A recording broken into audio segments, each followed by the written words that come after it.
It's not Jim Carrey who can walk down the street just doing anything he wants to and get away with it because nobody knows you. You know, after a while, hopefully it'll be to the point where I can't walk out in the street. Won't that be fun? where it'll be impossible to walk anywhere without being recognized.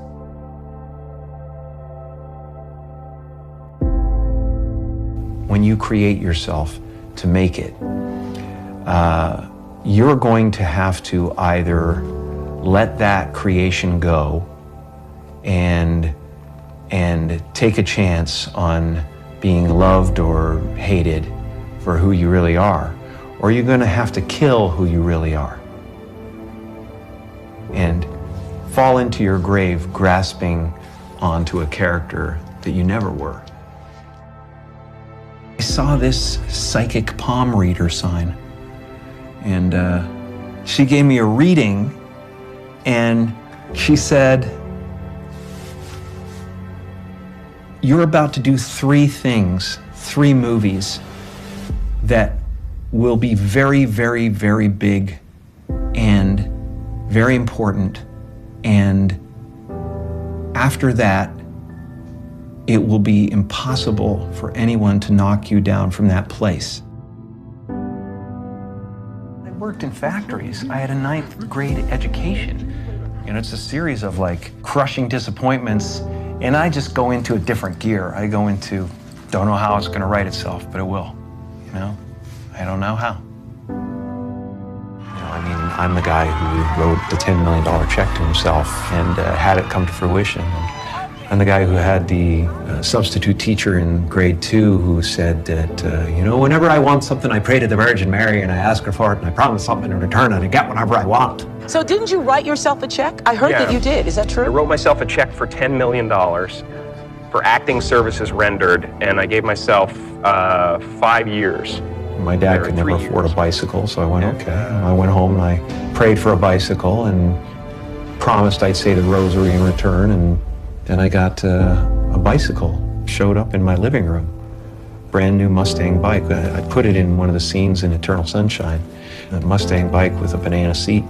Just before Thanksgiving 1995, I found out that I was going to make $10 million. So you visualized? From then on, it was whenever I wanted something to happen, I manifested it. I stood there in an open field like this with my arms out.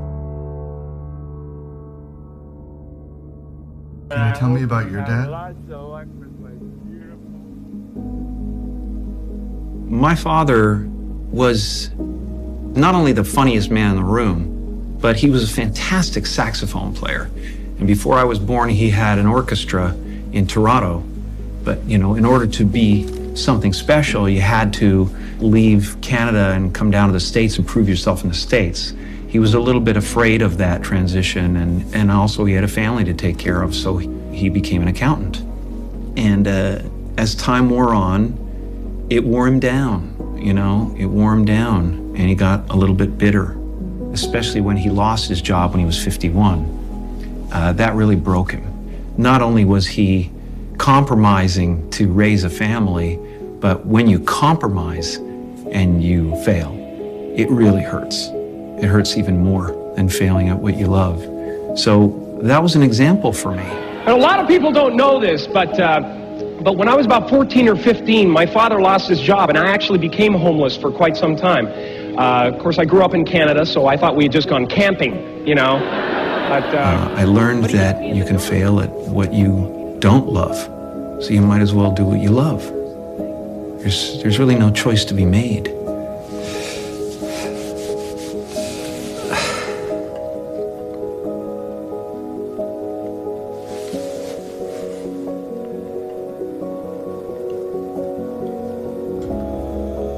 What you want to be, you know?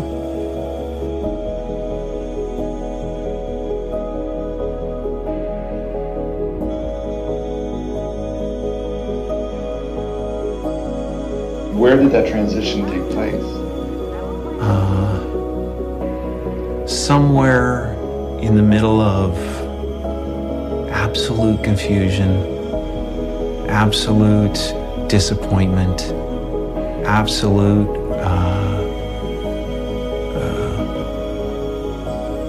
the fruition of all of my dreams, standing there with everything anybody else had ever dreamed about having, and being unhappy. Where did this character come from? What is the dirt that the pearl is built around? And the pearl is the personality that you build around yourself as a protection against that thought. If they ever find out that I'm worthless, if they ever find out that I'm not enough, I'll be destroyed. I don't want anything. That's the craziest thing, and it's the weirdest thing to say in a place like America, where I have no ambition. I really, truly don't.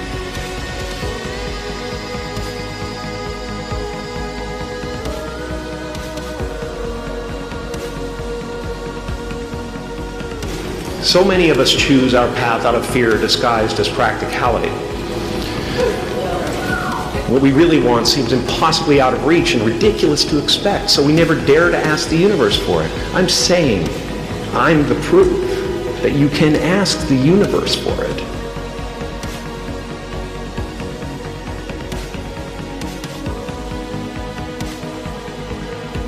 Because life doesn't happen to you, it happens for you. How do I know this? I don't, but I'm making sound, and that's the important thing. That's what I'm here to do. Sometimes I think that's the only thing that's important, really, you know? It's just letting each other know we're here. Yeah. Reminding each other that we're part of a larger self. The only one I hadn't freed was myself, and that's when my search for identity deepened. I wondered who I'd be without my fame. Who would I be if I said things that people didn't want to hear? But even with that comes a feeling of divine dissatisfaction. Because ultimately, we're not the avatars we create. We're not the pictures on the film stock. We are the light that shines through. All else is just smoke and mirrors, distracting, but not truly compelling. I've often said that I wished people could realize all their dreams and wealth and fame, and so that they could see that it's not where you're going to find your sense of completion. Like many of you, I was concerned about going out into the world and doing something bigger than myself, until someone smarter than myself made me realize that there is nothing bigger than myself. Relax and dream up a good life. So that type of thing has been happening to me ever since.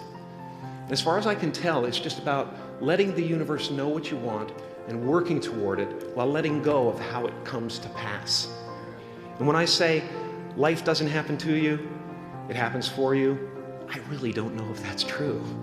I'm just making a conscious choice to perceive challenges as something beneficial so that I can deal with them in the most productive way.